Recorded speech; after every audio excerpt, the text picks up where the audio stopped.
Welcome back to another episode of the Untitled Football Podcast, coming to you every Tuesday and Thursday at 8 a.m., where we're going to use advanced analytics to break down every game, preview, and review it. Today we have Week 8, which means that tomorrow, tomorrow when you see this, not when I'm recording it, but tomorrow is going to be a mock draft video because I'm posting one every 4 weeks through the season.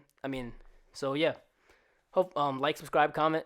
I'm selling out. Make sure you turn on post notifications for that mock draft video because I'm not sure what time it's going to drop either. So, yeah. But let's get right into the preview of this week, though, week number 8, where we're starting off with Thursday night football. The Atlanta Falcons versus the Carolina Panthers. The line for this game, 2.5 in favor of the Panthers, which is interesting because, I don't know if they're 2.5 points better than I don't know. They actually beat this. There's actually head-to-head between these two teams in which the Panthers won. But I don't know. I mean, the Falcons, they were bad last week. Well, not bad, but because the players were good except for Todd Gurley, and that's the issue that they had. They gave Todd Gurley so many carries to have been so bad. Despite scoring, and he also scored the game-losing touchdown. But despite that one run, he still had even with that one run, that was 15 yards. He still had a 2 yards per carry. That's terrible, especially to get the workload that he got that game. Todd Gurley is not. He's not a great running back. So he had that one great season, two great seasons. When McVay, the scheme, the O-line were really good, and just because that's normally what happens when running backs are good, he was amazing. And that scheme with that O-line. But then all that was away, and he actually got awful. So, yeah. I mean, the Falcons, I feel like they're better than the Panthers. I've backed them in every game. I don't think I'll do it today just because it's just too much pain. It really is just too much pain. They just defy all odds in terms of just heartbreaking losses. Just giving up, 40-point leads or whatever the hell they did to Dallas. And, I'm out on them on that. I'm going to go with the Panthers, who look really good. Joe Brady looks like he's one of the best play callers in the NFL. He's keeping up a ton of open throws. Teddy's playing fine. He's not a world beater by any means or anything, but he's distributing the ball to a pretty good set of playmakers in Robbie, who's turned into a more complete receiver than I ever thought he could be, and DJ Moore, who's pretty good too. So, there's good reasons to why they could actually win the game, though their defense, from a personnel standpoint, really has no answers for Julio and Calvin Ridley, and Julio and Calvin Ridley were out for that game, I think. I think that's the game Calvin Ridley got injured, but I'm pretty sure Julio didn't even play a snap in that game, if I'm not mistaken. Or that was maybe the game they both went out. But there were some injuries that occurred. I'm pretty sure I have to fact check myself on that right quick. Because if both Ridley and Julio are healthy, I mean, I don't know if the Panthers can win them. Can beat them. But I also don't want to back the Falcons for the 8th game in a row, which it's just too much pain. Way too much pain. Okay, Calvin Ridley did play that game, but Julio didn't. See, with Julio and Calvin Ridley, I think this team is actually better than the Panthers, but I don't want to back them for an 8th week. I literally back them every week this season.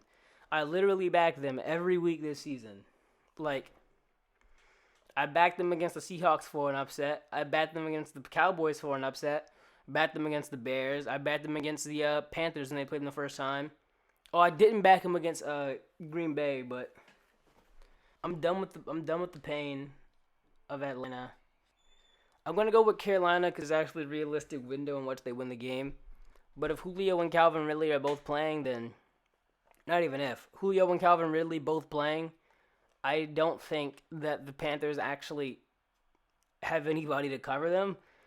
So it just depends. If they run the ball with Gurley for 700 times to the tune of 2-point-something per carry, then the Panthers win the game. But last time they played, Todd Gurley had a pretty damn good game, but they still lost. So yeah. Well, I mean, Matt Ryan didn't play that well that game either, but yeah. So on to the next game though, we have the game of the week: Baltimore Ravens versus Steelers. Steelers are the only unbeaten team left in the NFL after beating the Titans last week. I mean, Baltimore is not unbeaten. They lost to the Chiefs in pretty convincing fashion. The Steelers, for the whole season, I've been kind of lower on them, mainly because they're getting this hype as a top 3 team. I still don't think they're that, but because I will say the Seahawks, Packers, and Bucks are all better than them, which makes them at most top 5.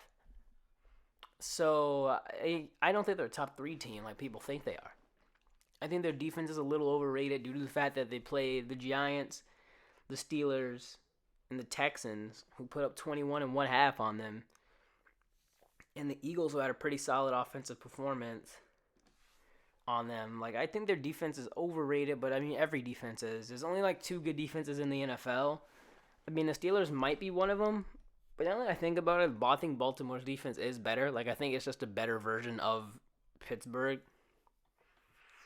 from a defensive standpoint, and they just got Yannick Ngakoue.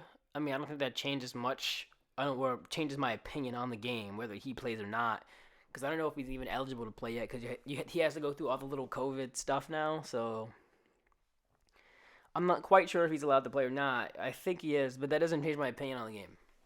Anyway, Steelers, I think that their offense is not good. Like, I feel like that's the thing that's holding them back. Like, they almost lost to Jeff Driscoll. That game came down to the last possession, very unnecessarily, because they had a similar game to the one that they had against the Titans, where they had a pretty good first half and then stalled out in the second half. Jeff Driscoll almost beat the Steelers. And then you had the Titans with Ryan Tannehill played a pretty bad game, and they almost lost that game. But then you could look at it and say they won without scoring in the fourth quarter. But then you could also look at it and say the Titans missed a kick in the fourth quarter that could have sent the game to overtime, and they could have beat the Steelers. So you could attribute that to the fact that there was a pretty beast-like play by A.J. Brown to score that touchdown, which is kind of like a random freak little play in a way in that game. But yeah, I feel like they are overrated, especially because people think they're a top 3 team. I don't think they're better than. I don't think the Ravens. I don't think they're better than the Ravens. So I guess that gives away my pick for the game. And I think Baltimore is more equipped to stop them or beat them than every other team. Because if they put some points up, I'm not quite sure. Like, their defense is a defense that can make Big Ben pay for the mistakes he's been making all season, and the fact that he hasn't been good all season. And their offense is good enough to put points on the board. And their offense is good enough and built in a way where I think they'll give the Steelers some trouble on defense. But then again, good offenses just put good defenses in trouble all the time. So yeah, it wouldn't be surprising. And I think the Ravens are better overall offense, though there is no low. But now that I think about it, they're probably around equal. Like, it could be a lower scoring, potentially more run-heavy type of game. I don't know, though. Baltimore, 4-point favorites. Some places 3.5. I mean, that's an interesting line because I think there is value on Pittsburgh, especially if you think they're a top 3 team. I think Pittsburgh +4 is a really good bet. If you think Pittsburgh is a top whatever team, I happen to not. Damn, that was odd wording. I happen to not think that they're a top 3 or 4 team. So with that being said, with that being said, +4 isn't like a great number for me, I guess. There's like 5.5 maybe, but I don't know. Because I feel like if the Steelers lose this game, I feel like it won't be that close. I don't know why. I just feel like it won't be that close if they lose the game. Because I feel like the Ravens could put points up in a way that the Steelers can't. So, and I feel like the Ravens defense can capitalize on their mistakes, though defense is very dependent on the offense, so it doesn't matter. But if Big Ben plays like he's been playing all season, which hasn't been great, I mean, where is the window for this team to actually win the game? The Ravens have been pretty off this season and have still been a much better offense than Seattle, than Pittsburgh from a raw points per game standpoint. Let me look at the EPA on that. But, I mean, I don't know. Because, like, Baltimore has been playing a very seemingly uncomfortable offense, and they've been passing the ball more, and it hasn't looked great. Now, they could go to a more run-heavy attack. Like, the way the Steelers blitz gives them a chance to set up the option play in the most optimal way possible, because the Titans were leaving a guy free almost every run play, and the guy happened to be TJ Watt most of the time, who's athletic enough to stop Derrick Henry's slow ass in the backfield. He's not slow, but it takes him a while to get up to speed. Like, he's slow to the line of scrimmage. That's the point I'm trying to make. That's why I don't think he's the greatest short yardage back in the world, Derrick Henry, but whatever. Despite being 7'9" and whatever. I mean, Baltimore. They're fine. Offensively, they rank 16th in EPA per play. That's interesting. I mean, not really. They haven't looked great. But nor the Steelers, who are somehow ranked 10. I don't know. Big Ben, this is interesting. Because I don't think that they're that good. Like, I don't think that they're top 10 offense good. I mean, if Deontay, Chase, and Juju are healthy, like, maybe. Because they had the better receiver core, and the actual difference between Lamar and Big Ben throwing the ball this year isn't that big. If anything, Big Ben could maybe be better. I mean, Lamar hasn't been terrible throwing the ball. He also hasn't been great either. Like, he's just been an average thrower of the football this year. Like, he's not making these big throws like he did last year, which was an unsustainable method of passing the ball to begin with. So it is coming back down to earth like everybody predicted it would. But it looks weird too, because then when they try to pass a lot, everything looks worse because the team isn't really built to do that. Like, they don't have great receivers for a high-volume passing attack. Like, Marquise Brown isn't really close to a complete receiver. He's a vertical slot type of guy. And Willie Snead is as average as it gets for receivers. So it puts you in a weird spot where you have this team that's built to run the ball and was running the ball well last year that isn't running the ball well, and also doesn't have enough investment in the receiver position. But even with that being said, they have Des Bryant. I don't think he plays this week. I think he has to wait till next week. So he could be a big addition if he's actually, like, healthy and athletic. But the last time we seen Des play, he wasn't really either of those things. So, dang. They could be in a bad situation from a receiver standpoint. But even with all that being said, I'm going to go with the Baltimore Ravens. Now we have the Chiefs versus the Jets. The Chiefs are coming into this game as 19.5-point favorites, as high as 20.5. Or, wait, no, I don't see any 20s anymore. So 19.5 points. It was at 20 at some point in this week, I think, before the Jets. But those games happened at different times. So the Chiefs game happened after that. That's interesting. The look ahead for this game was 21 points. And after the Jets' performance against Buffalo, I guess, they moved up. They got 2 points now. I mean, I don't know. This is a big line. It's a challenge to ask. Like, normally the smart bet is to bet the points because, you know, that's a really big number. This is like damn near a college spread, like plus 21. Like, you rarely see 3-score spreads in NFL football, or 3 touchdown spreads in NFL football. Well, we don't have one today. It's 19.5, but on DraftKings and FanDuel and everywhere. I mean, that's interesting. The Jets are bad. The Chiefs are good. The Chiefs haven't looked their best this season. The Chiefs seem to not deploy nearly as a creative game plan when they play these bad teams. Like, it's a noticeable difference. Like, Andy Reid versus the Ravens is pulling out every single screen pass, all these intricate like rubs and motion. Like he's pulling up a whole bag of tricks like he did against the Ravens. You probably don't see that against the Jets. Like, you might try to fuck with him a little bit, maybe. But you don't see him...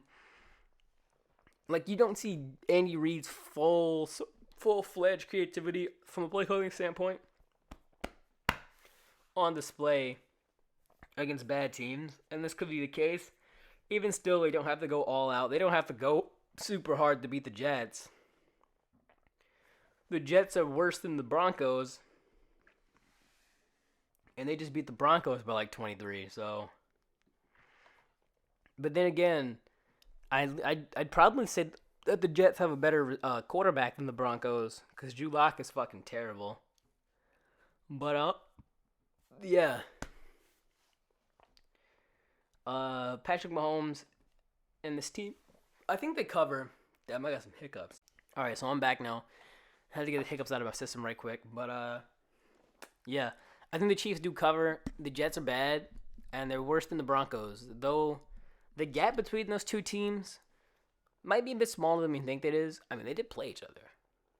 But are we sure that Drew Lock is a better quarterback than Brett Rippon? Are we sure?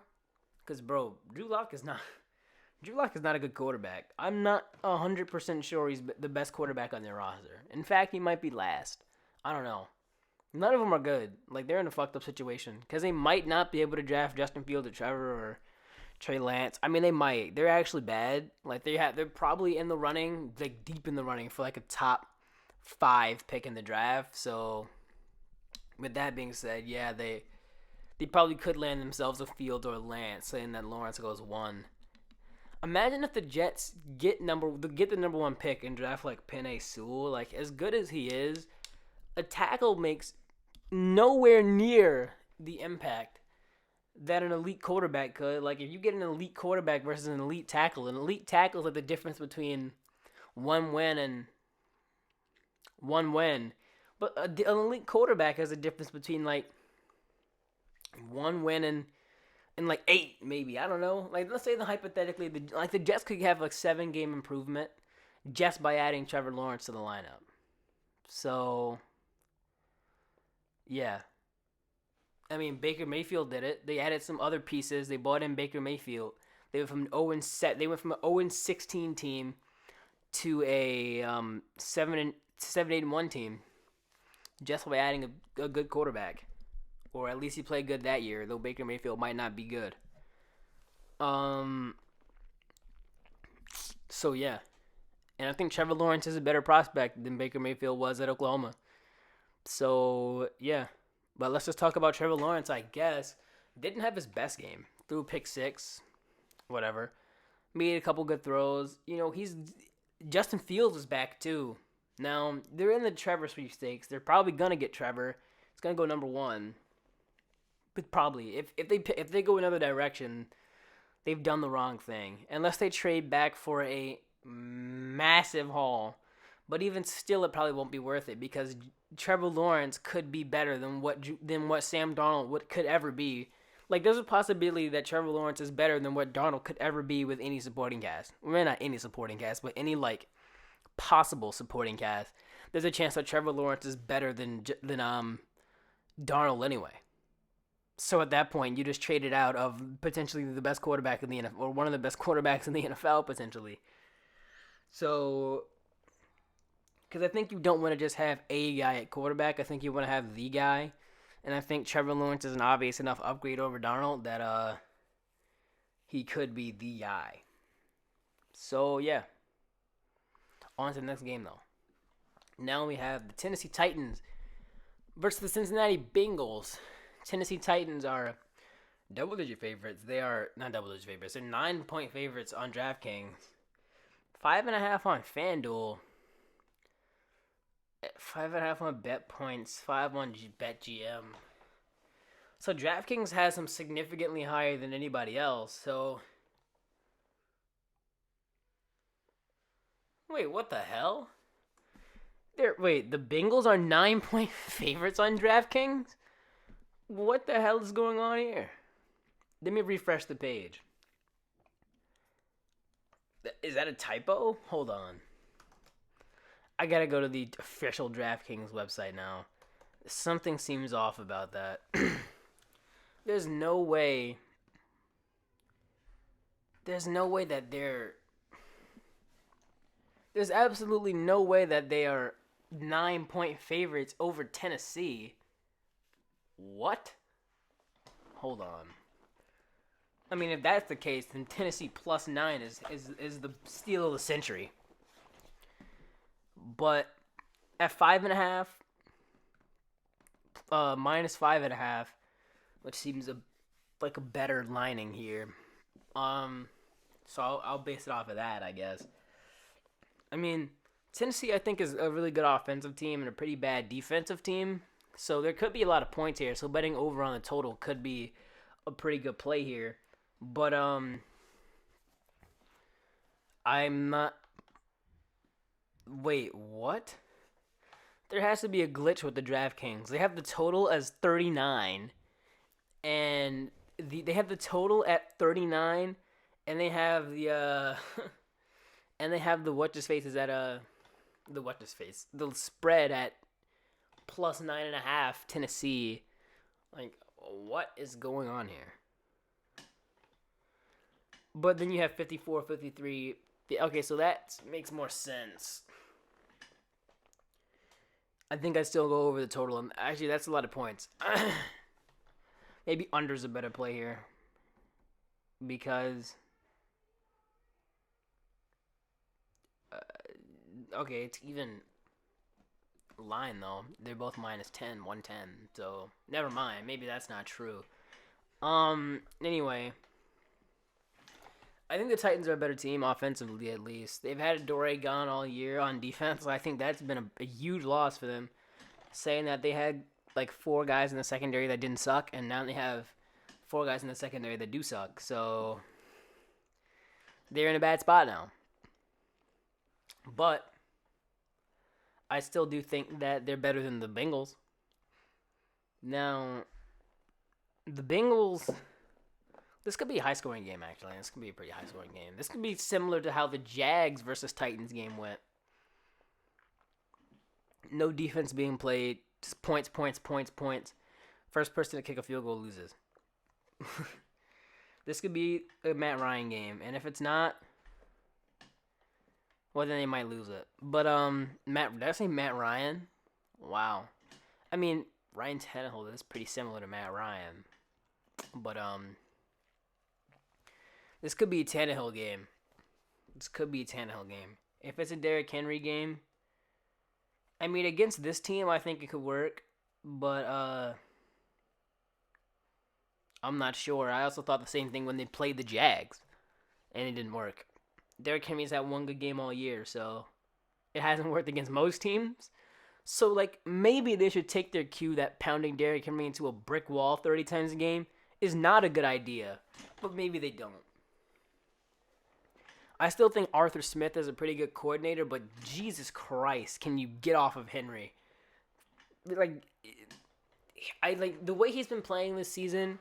Like, yeah, he does have the propensity to break off long runs, but after 25 carries and it hasn't happened yet, shit. After 15 carries and it hasn't happened yet, maybe you should lay off a little bit. Shit, maybe after 10 carries, if it hasn't happened yet, maybe you should lay off. Maybe you shouldn't give him 20 more just to see if he breaks off that 190-yard run. Like, sure, the 90-yard run will be a big play, but by then you're probably down 38-7 by then. So,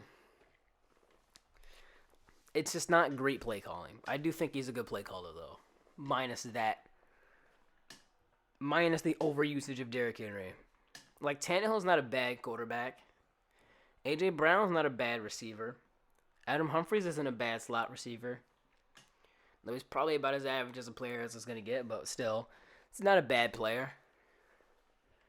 I mean, like, you have some weapons in the passing game. Maybe use them. So, yeah. I'm going to go with Tennessee to beat the Bengals. 5.5. This could be closer than maybe people will think, maybe. But I think people are a little bit lower on the Titans, so... But I'm not 100% sure of that. Like, I know people in specific that are lower on the Titans, like PFF's Timo Risque. He's lower on the Titans. But I think they're much better than the Bengals. So I'm going to go with the Titans. Now we have Tua Tagovailoa's debut. Well, not technically because it hasn't happened yet. This is the preview to his debut. Aaron Donald will possibly eat this offensive line alive, and how rookies have the propensity to hold on to the ball a bit longer than they probably should. It could not end well for Tua. They bench Ryan Fitzpatrick after starting off with a pretty good record. But, like, if you really watch some of those games, he wasn't playing that. He got away with a ton of turnovers. So the fact that people are acting like Ryan Fitzpatrick was this top-tier quarterback and got benched is, like, blasphemous. Because he really wasn't. Have you watched the game? Have you? Because I don't like to sound like that, but whatever. There's no way in hell you could watch the game and make it seem like you had a sky-high... Like, yeah, you're winning games, but... You played against an injured Jimmy Garoppolo. Who else did they beat? Played up against the Jets. Like, well, come on, bro, what? We're talking about their record. What are they, 2-5, and their only 2 wins are against an injured Jimmy G and a Jets team? Congratulations. Like, come on. What really did Fitz do? And really the upside of having Tua in, like he could be as good or better than Justin Herbert / Joe Burrow's been. In that case, you're probably a playoff team, so it's kind of worth the opportunity. It's kind of worth the shot. It's kind of worth the shot. It's not like Fitzpatrick's been the best quarterback in the league. Fitzpatrick hasn't been that good this year. I mean, so what's the point of keeping him in there if you have a potential upgrade sitting on your roster already? So, I mean, yeah. But Tua, though, I mean, he kind of reminds me of Jimmy G in a way. Maybe a little bit better. Like, maybe he doesn't have that extreme high end that Herbert does. But he could be that consistent underneath intermediate guy like Joe Burrow has been, which is better than Ryan Fitzpatrick. So it'd be worth the opportunity if you could get Joe Burrow out of Tua, which he might not be, but it'd be worth the chance just to see if he is. So yeah, but Tua in college, I mean, average snap to pass wasn't really that quick. I mean, it's moderately quick, actually, but it was, 2.56? Which puts him 57th in the nation in terms of from slowest to fastest. The fastest one in college was 0.09. Was 2.09, which is rare in the NFL. You don't see that. Like, the lowest in the NFL last season from an average snap to pass standpoint was 2.39, and Ryan Fitzpatrick was third, 2.49. Ryan Fitzpatrick this season is 2.23. So Tua could hold on to the ball longer than Fitzpatrick does, causing more sacks, not protecting the O-line as well as Fitzpatrick did, leading to some more hits and some more sacks, and you're going up against Aaron Donald. So it could get ugly in the first game. And that's why I'm going to take the Rams to win and cover the 10-point spread, which I did not mention it was earlier in this part, earlier on this game preview. But yes, the Rams are 10-point favorites, and I will bet them to cover because I think they will cover because Tua in his first game might struggle, especially behind this O-line. He might hold on to the ball longer. I'm pretty sure he'll definitely... I wouldn't say this 100%, but I'm pretty certain he'll hold on to the ball for longer than Ryan Fitzpatrick does. Because Ryan Fitzpatrick has one of the fastest average snap to passes in the NFL. So, yeah. On to the next game, though. Now we have Detroit versus Indianapolis Colts. 3-point favorites are the Colts. That's interesting. Did it change from look ahead after they beat Atlanta? Potentially. But it's not like beating Atlanta is a tall task. Atlanta's pretty bad, though I backed them in every game. Let's sweep that under the rug. Let's not talk about that again, actually. I'll probably bring it up every podcast, though, as I contemplate betting Atlanta every week. So, yeah. We have 3-point favorites in the Colts. I've been saying the Colts are overrated ever since everybody was calling them this defensive juggernaut. Like, they played up against the Jets, and they played up against the... Okay, I forgot who they played in that stretch of time. But I know they played the Jets. They played the Vikings before they started Justin Jefferson. And they played a pretty bad slate of offenses during that time where their defense was, quote-unquote, amazing. They play the Browns, who just burn them, in a way. And Detroit +3, +2, I mean, how likely is it that they actually win the game? Pretty likely. I mean, ever since Kenny Galladay's been back, this team has been fundamentally different offensively.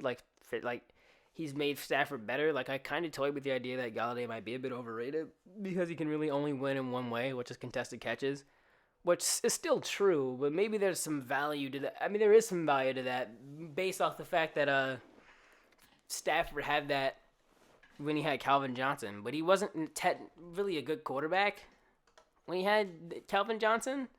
Like, yeah, it was pretty good statistically, but, like, Johnson bailed him out of time. Like, he missed some throws and stuff. Like, he wasn't, like, that good when he had, like, this is, like, the stats were amazing, but he threw the ball, like, 700 times, like, no exaggeration, like, 800 times a season when he had Calvin Johnson.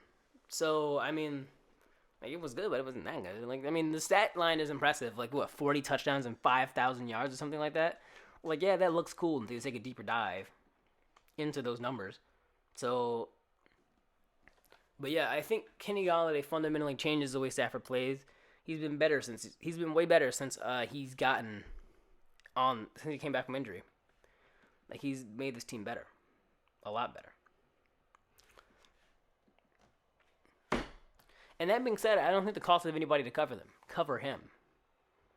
I mean, he doesn't get open, but, like, I don't think they have anybody that's going to be there at the catch point and disrupt him enough at the catch point to the point where it's, like, he's one of the best contested catch receivers in the NFL.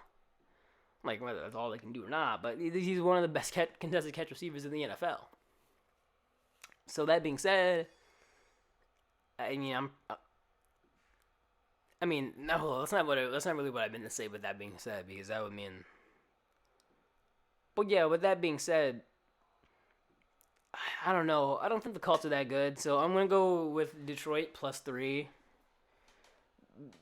because I think that Detroit is.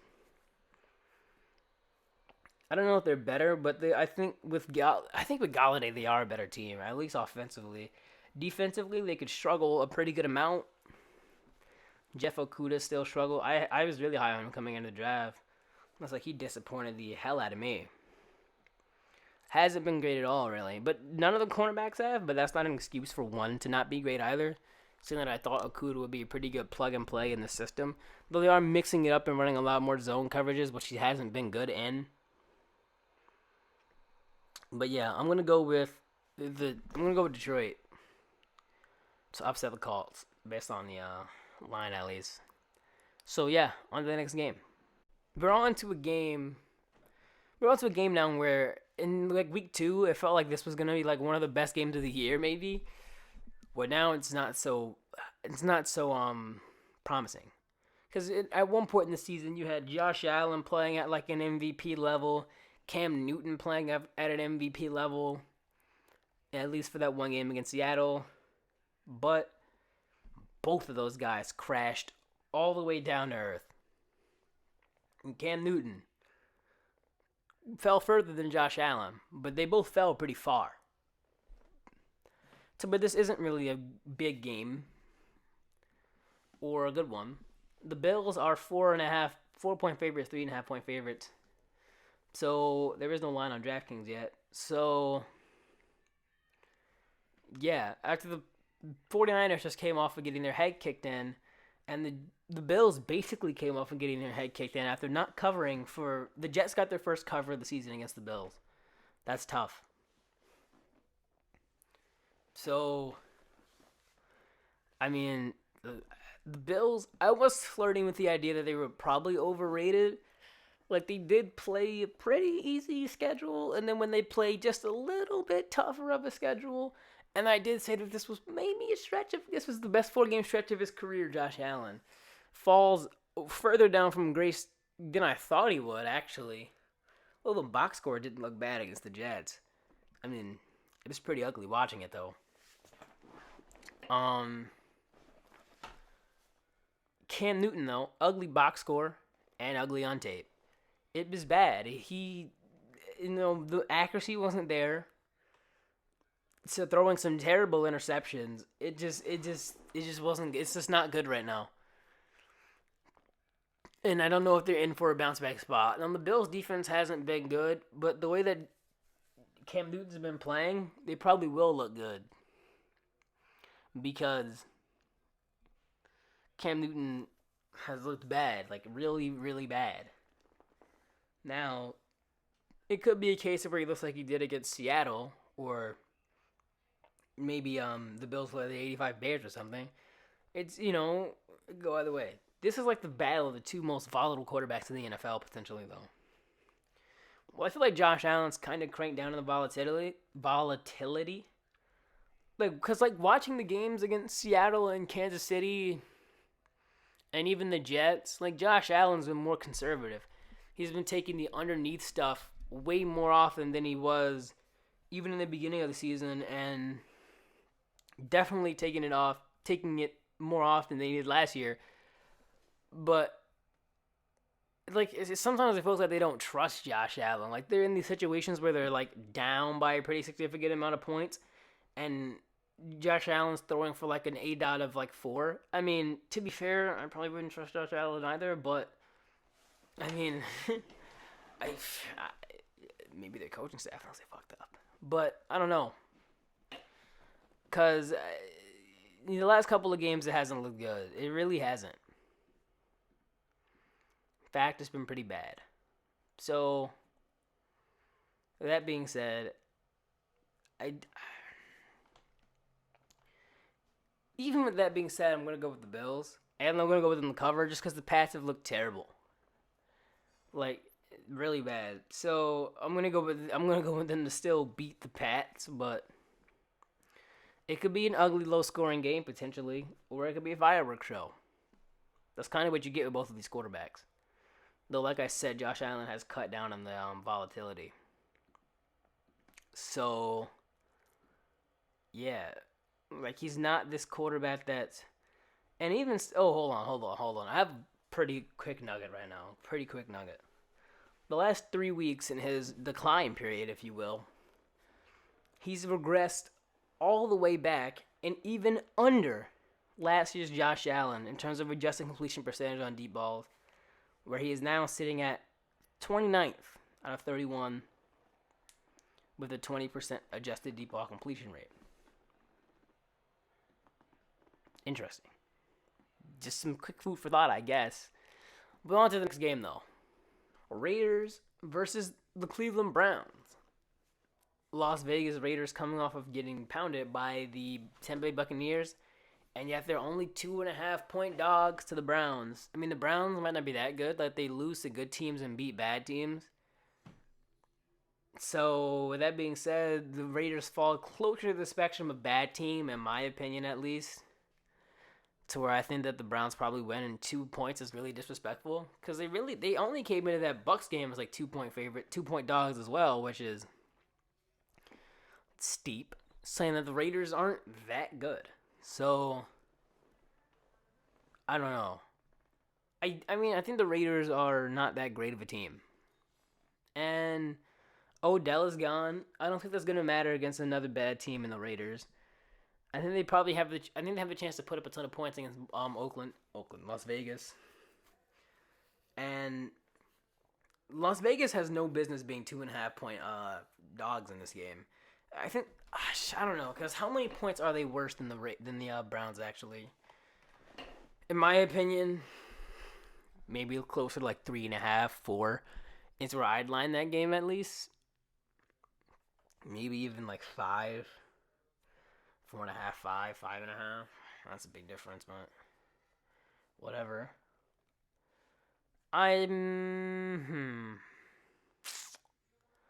gonna go with Cleveland. I'm gonna go with them to cover. I just think Cleveland's better. Like, Baker Mayfield played great last game. I mean, the Raiders aren't good enough to make it stop. Like, the game could actually be similar to how the Bengals game was. Really, what's the total for this game? I think this could be another pretty nice over bet, saying that the Raiders have been pretty good offensively. 54, 52, 52. 54 on DraftKings, 52 everywhere, 52.5 everywhere else. 54.5 on DraftKings, and 52.5 everywhere else. So, with that being said, we have I think this is a pretty good overplay here. That's pretty big. I don't know. Yeah, I think this is a pretty big overplay. I think it could go like the Bengals-Browns game just went. Not too much defense being played either side, and a ton of points, and it could really go either way in that case scenario.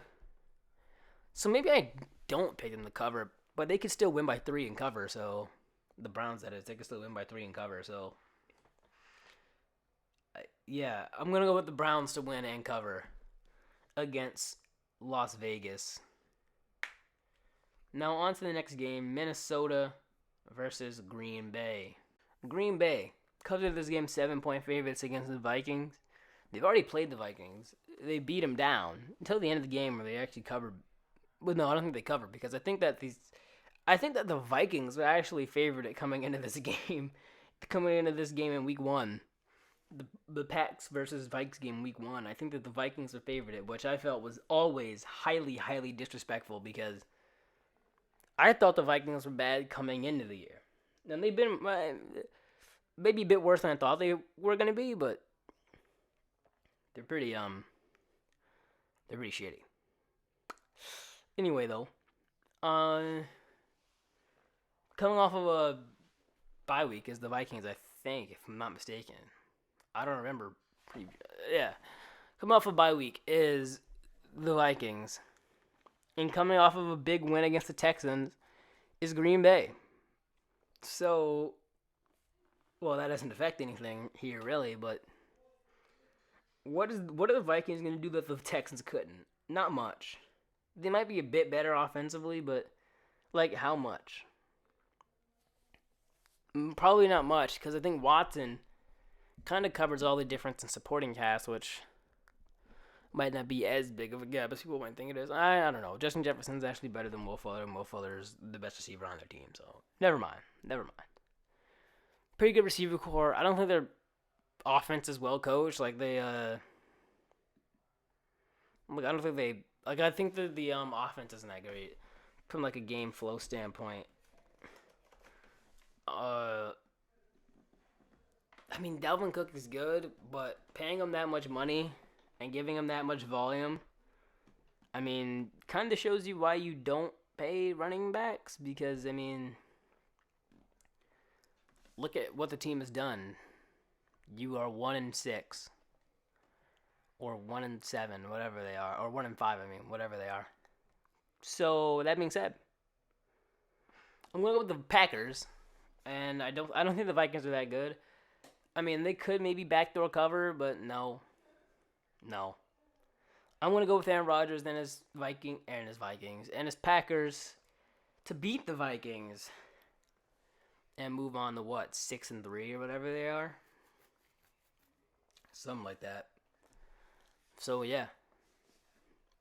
Let's get on to the next game. On to the 4 o'clock slate now. Chargers versus the Broncos. Chargers come into this game favorited by 3 Oh, by 3 points. Okay. 3.5, 3 points. Okay. That's interesting. I don't think the Broncos are anywhere near as good as the Chargers. And I don't think the Chargers are that good either.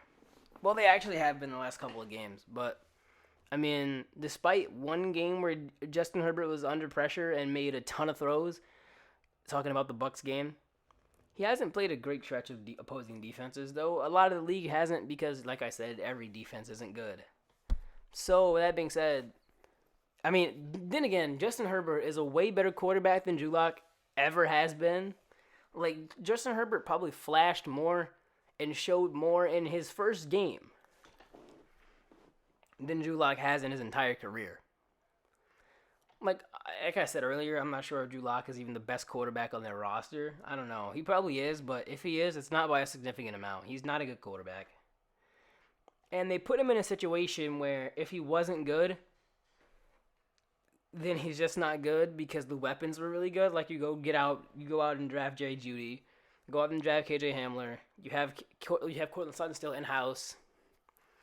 But then the thing that happens is Courtland Sutton gets injured, KJ Hamler gets injured, so it gives you an excuse to hold on to him longer than you probably should. Now, personally, if I was the Broncos GM, I think he showed enough or lack thereof showing enough to know that he's not the guy long term. Like, he's a guy. If he has a good supporting cast, he might be good. But I don't know. I don't think so.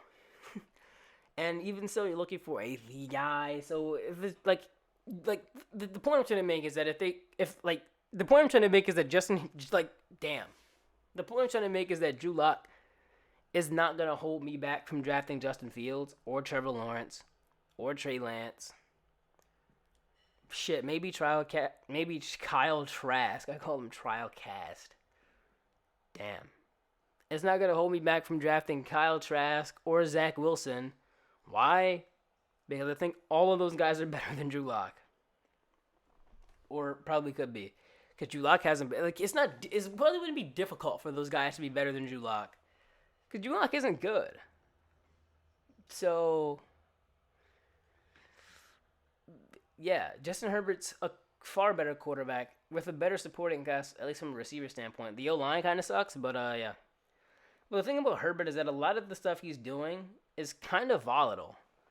Like the down the field, tight window stuff. Like that's not necessarily something that sustained itself year to year.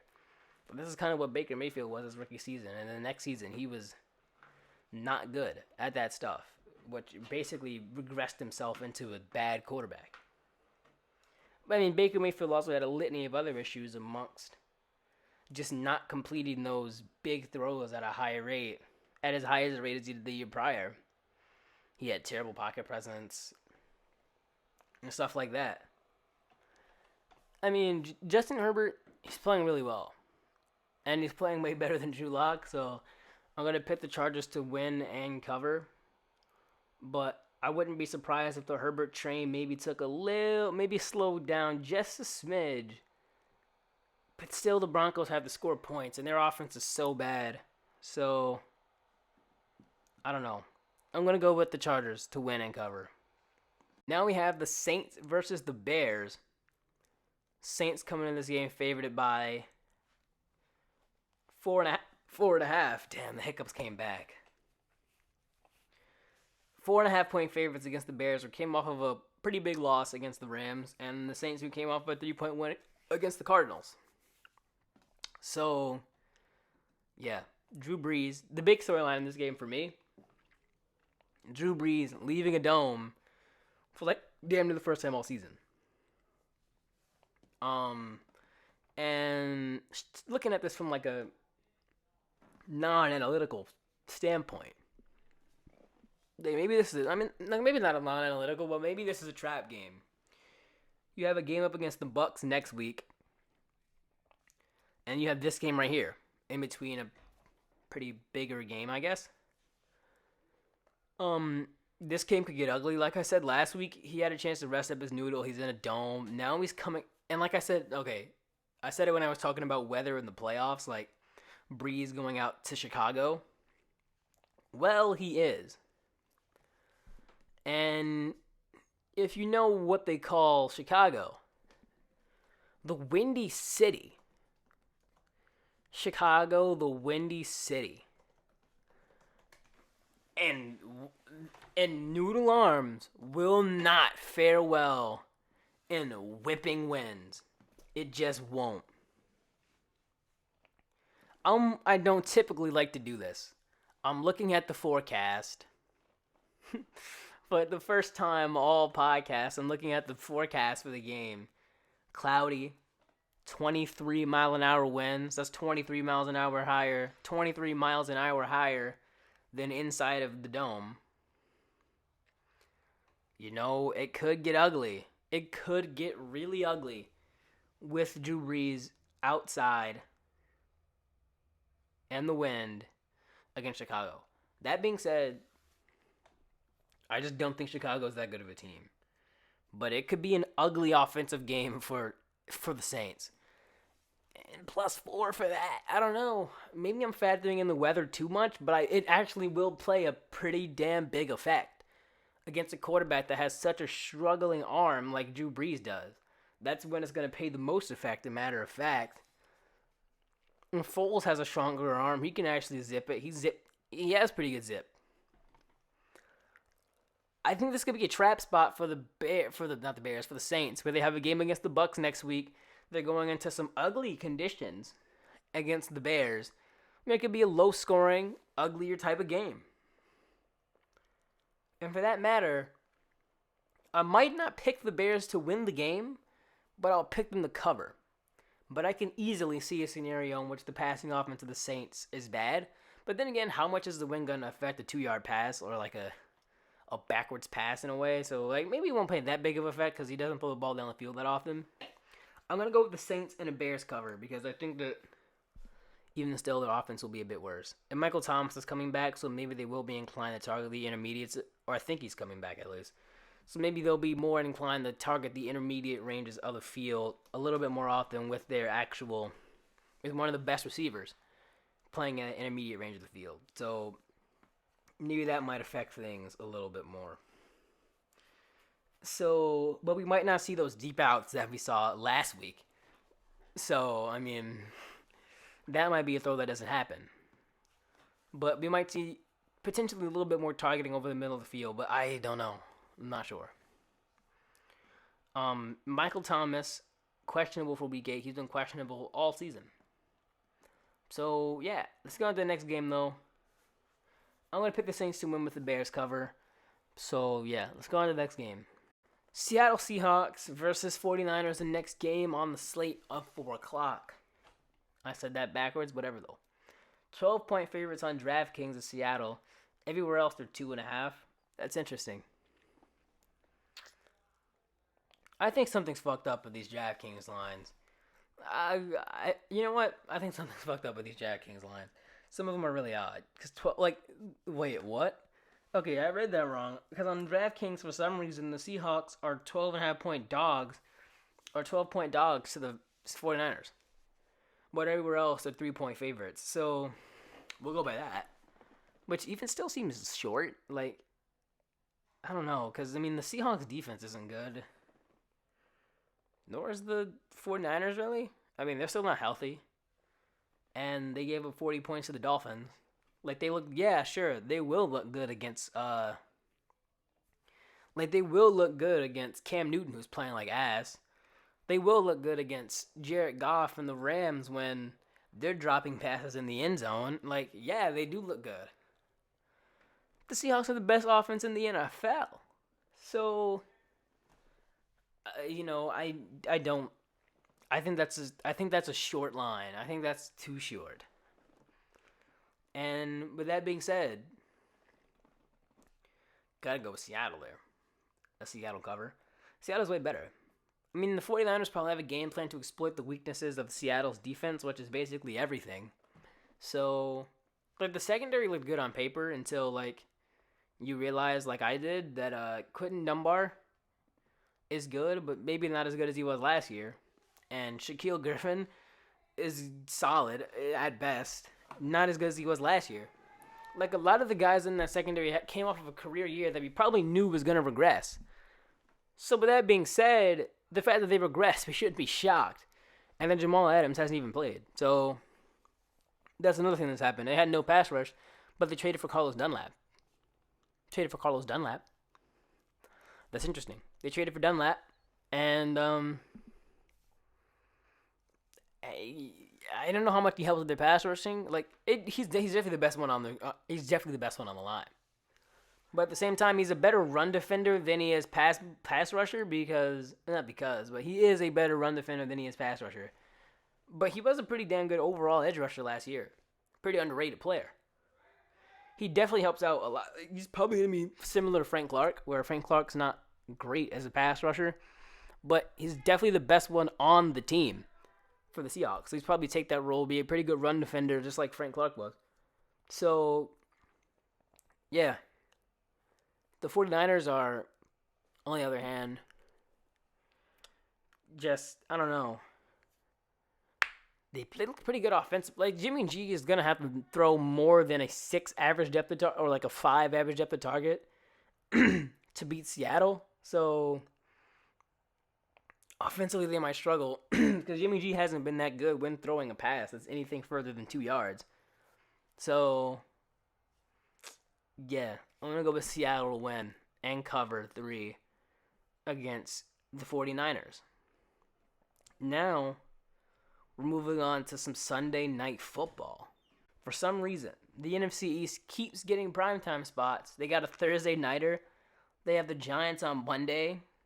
Cowboys, Eagles on Sunday. This game looked better on paper coming into the season, to be fair. But, damn, is it bad now. So, 7.5 point favorites are the Eagles. Deservedly so. I thought Dallas would have a bounce-back performance against Washington. They just got their shit rocked. If the Cowboys' infatuation with Ezekiel Elliott continues, which it might if Ben DiNucci is starting this game is done. Just off of that information alone. Not even off the fact that they'll run the ball for 2 yards to carry with Zeke for most of the game and then put Ben DiNucci in 3rd and 8. But, yeah, hold on. Andy Dalton, questionable. I doubt he plays. So you're gonna have Ben DiNucci starting. That's off the rip as an L for the Cowboys. That like this game they're gonna lose. But in other news, they traded Everson Griffin. Which is interesting. I never thought that move was as big as people thought it was. Like I mean, the way he played last year, like the stats look good, but like the tape doesn't look nearly as good as the stats. But, like, the way he played last year, wasn't he really better than Robert Quinn was going to be? Maybe not. Like, was he better than Robert Quinn? Not really. So they either made a lateral move or got worse at the edge position in a defense that I already said was going to suck. Like, I mean, without their best player / most valuable player, I don't know. He might be better than Dexter Lawrence. I mean, DeMarcus Lawrence. So, without their most valuable defensive player and Byron Jones being there, no matter what you think about his contract, if he's overpaid or not, he's still one of the best cornerbacks and the most valuable player on your defense. And he showed that even if you had to overpay him to make him a top 5 paid cornerback, even if you had to do that, your defense would be much better off right now. Instead, you're fucking garbage. So that being said, you're in a weird spot. The way they allocated their money to different positions is the way they allocated their money to positions that are less valuable than positions that they didn't. Like you really just picked up an edge rusher and a running back to let your quarterback and cornerback go, potentially. And left your quarterback unsigned and let your cornerback go. And now this year is really blowing, like the shit has hit the fan this year. And it's blowing right back in their face at full force. They're terrible. The Eagles are bad too, but I don't think they're as train wreck as the Cowboys are right now, so yeah. I'm going to go with the Eagles to cover. Especially if Ben DiNucci is playing. I don't know what they're going to do to adjust the quarterback position because if Andy Dalton doesn't play and Ben DiNucci does, it's done. But on a second note, though, they're in a perfect position to tank for Trevor. Like, really perfect position. Back, 3rd string quarterback in now. it's looking bleak for the future. If you really, that's an interesting scenario. Because you could tank for Trevor. Because is he better than Dak? I mean, maybe. There's some unknown because there's also the chance that he becomes one of the best quarterbacks in the league, like top 5 maybe. I think that's like a ceiling in air quotes. I hate using those terms, but yeah. I think that's like a ceiling in a way though. I think he has a higher upside than Dak Prescott in that offense. Based off what we know about Trevor Lawrence now. I think he's a bit further along now than Dak is now. So, yeah.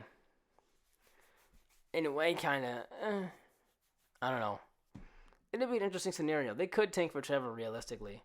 At this point, though. Ride the season out with Ben DiNucci if they really wanted to. I don't know. I mean, they could ride the season out off the coattails of Zeke.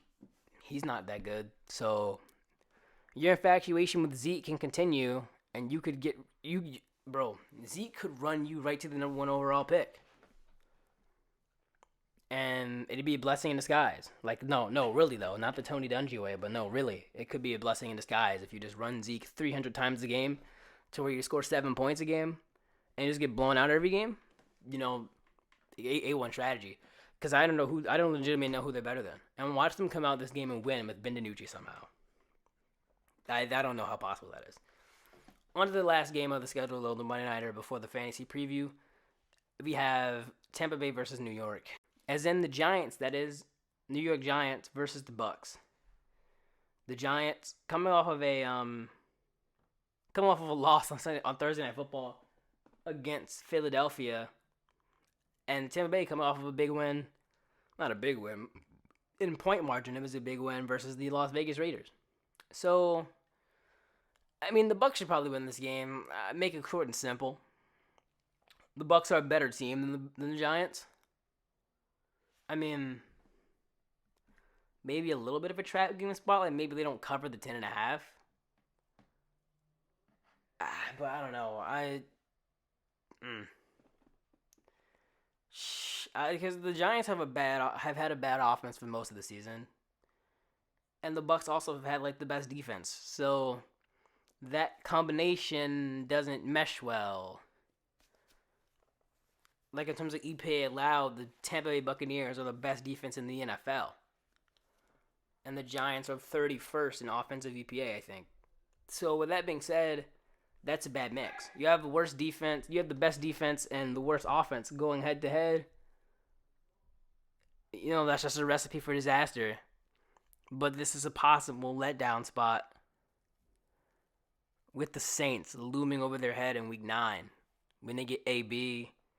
This Bucs team is a top 5 team, in my opinion. Preseason, I had them in the Super Bowl. So, it's looking pretty good for that. But there is a chance that they can get shocked in the playoffs because they are kind of... Arians isn't that good of a play caller. They're relying on Tom Brady, who's 43, to make these fantastic throws down the field in some tight windows, and he's been doing it. That's not a sustainable way of you should want to make life easier on your quarterback, especially when he's 43. But the fact that Brady's been able to just transition from check down Tom, quote unquote, to air it out Tom, it's pretty insane. But yeah, I can see a scenario, because if he has a bad game, there is no Andy Reid to kind of mask your bad game and still have the offense be a productive offense. If he has a bad game, the offense is going to be bad. If Mahomes has a bad game, against New England, he can scheme up there's some tat passes in there that are going to the house because your playmakers are dynamic, the play calling is good, and all that. Not the same here in Tampa. Or not here, but they're in Tampa. So, yeah. Now on to the final segment of the podcast. Fantasy preview for week number 8. Ready to round out the podcast with a quick fire segment of fantasy stuff. Preview for the week, I guess. More of takeaways and a preview. A little bit of start sit, sell high buy low. So one of my big sell high guys is Chase Claypool, and it turns out kind of like I thought it would. I thought he would get a more significant role due to him showing up big time when Deontay Johnson was injured. Turns out Deontay Johnson still has the same role. Also turns out that Deontay Johnson has the biggest role on the team. A matter of fact, with him being the lead target guy this past week with 15 targets. Ended up getting hurt. That's the biggest issue with him. He gets hurt every game. It's like every game you come back to report that he's questionable. Which just isn't the most ideal thing in the world. I think he's fine. I think he's going to go against the Ravens. But he is the number one receiver. In my opinion, he's the most talented receiver on the roster, especially from a route running standpoint and how good he is after the catch. Like, I think he's the most talented one on the roster, but there is no but. I just think he's the most talented one on the roster. So, with that being said, he might be start. Against Baltimore, though, I mean, I don't want to overvalue matchups. I think that's something that might get overvalued a bit too much. Unless it's actually a really bad match, like a really advantageous matchup for the guy, then I think it does get overvalued. Even if it is advantageous, I think it still does get overvalued. So I'm not going to throw too much stock into the matchup. But what I will say is that Devontae Adams versus the Vikings, shred. Mecole Hardman might be a low-end, like, flex type of guy. Especially versus New York and how he's been getting a pretty good amount of touches in recent weeks. So, you know, that could be a pretty good option. I mean, yeah, I don't want to overvalue matchups, so I don't want to go too in depth on matchups and matchup based things. So yeah. On to the next game though. Not next game. Shit. This is the end of the podcast. Hope you guys enjoy. Like, comment, subscribe, all that good stuff. Ring the bell. Mock draft coming out tomorrow, maybe actually. When I was recording this podcast, I realized that it might come out the Friday after, like next Friday, and not tomorrow. So yeah, follow on Twitter. It's on the thing. It's on the screen and in the description, along with maybe my art design account. I might remember to put it in there, but probably won't. So yeah. But yeah, this is the end of the podcast, and I'm out. Peace.